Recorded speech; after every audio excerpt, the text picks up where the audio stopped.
नमस्कार दोस्तों, आप सभी का स्वागत है मेरे इस YouTube चैनल में। और आज की इस वीडियो में हम बात करने वाले हैं टॉर्ट और ट्रस्ट के बीच के डिफरेंस के बारे में। तो सबसे पहला पॉइंट है गाइस, टॉर्ट और ट्रस्ट की डेफिनेशन के बारे में।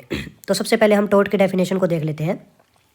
टॉर्ट एक ऐसा रॉन्गफुल एक्ट है जिससे कि इंजरी कोज होती है, और इंजरी कोज होने के कारण ये एक कारण बनता है सिविल लॉ सूट का। वहीं पर अगर हम ट्रस्ट की बात करते हैं, ट्रस्ट एक ऐसी लीगल अरेंजमेंट होती है जहाँ पे एक इंसान दूसरे इंसान को बेनिफिट प्रोवाइड करता है, उसकी चीज़ों को मैनेज करके, उसके एसेट्स को मैनेज करके। तो गाइज ये हो गई है टॉर्ट और ट्रस्ट की डेफिनेशन। अब हम मूव करते हैं इनके पर्पस की तरफ। तो गाइज सबसे पहले हम टॉर्ट का पर्पस देख लेते हैं क्या होता है। गाइज टॉर्ट हमें कंपनसेशन प्रोवाइड करता है, रिलीफ प्रोवाइड करता है, किसको? जो इंजर्ड पार्टी होती है उसको। वहीं पर अगर हम ट्रस्ट की बात करते हैं तो गाइज ट्रस्ट के अंदर बेनिफिट प्रोवाइड किया जाता है, किसको? बेनिफिशियरी को प्रोवाइड किया जाता है उसके एसेट्स को मैनेज करके। अब हम देख लेते हैं गाइस इनका थर्ड पॉइंट कि इनके अंदर कौन कौन सी पार्टीज इन्वॉल्व होती हैं। तो सबसे पहले हम टॉर्ट के देख लेते हैं। टॉर्ट के अंदर एक प्लेंटिफ होता है और एक डिफेंडेंट होता है। प्लेंटिफ वे इंसान होता है जिसको इंजरी हो रखी होती है, जिसको इंजरी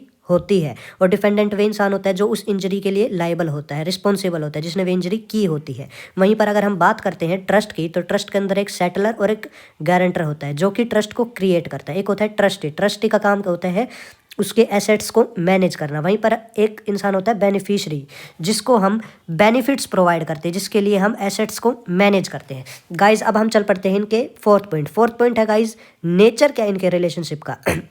अगर हम टॉर्ट की बात करते हैं तो टॉर्ट में जो रिलेशनशिप होता है वे एडवर्सियल होता है। जो प्लेंटिफ और डिफेंडेंट के बीच का जो रिलेशन है वे एडवर्सियल है। वहीं पर अगर हम ट्रस्ट की बात करते हैं, जो ट्रस्टी और बेनिफिशियरी के बीच का जो रिलेशनशिप है वे फिड्यूशरी रिलेशनशिप है। गाइस अब हम चल पड़ते हैं फिफ्थ पॉइंट की तरफ। गाइस फिफ्थ पॉइंट है लीगल इम्प्लीकेशंस क्या है इनके बीच में।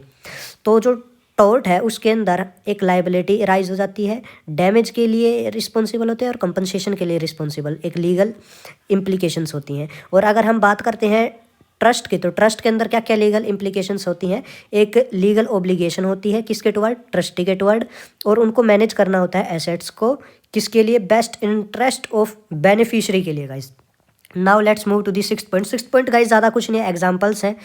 टॉर्ट के एग्जांपल्स हैं negligence, assault, defamation, product liability. वहीं पर अगर हम ट्रस्ट की बात करते हैं, वहाँ पे है example revocable trust, irrevocable trust, living trust, testamentary trust, charitable trust. So guys अब हम मूव करते हैं सेवन्थ पॉइंट की टुवर्ड्स। तो सेवन्थ पॉइंट है गाइज वे है टाइम फ्रेम के बारे में। तो सबसे पहले टॉर्ट को हम देख लेते हैं।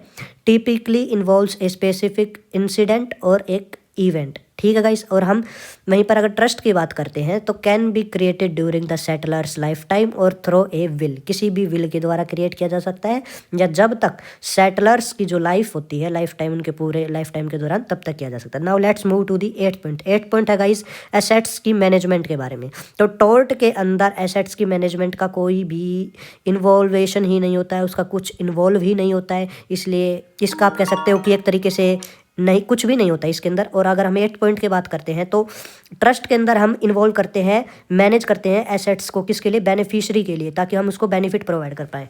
Thank you guys.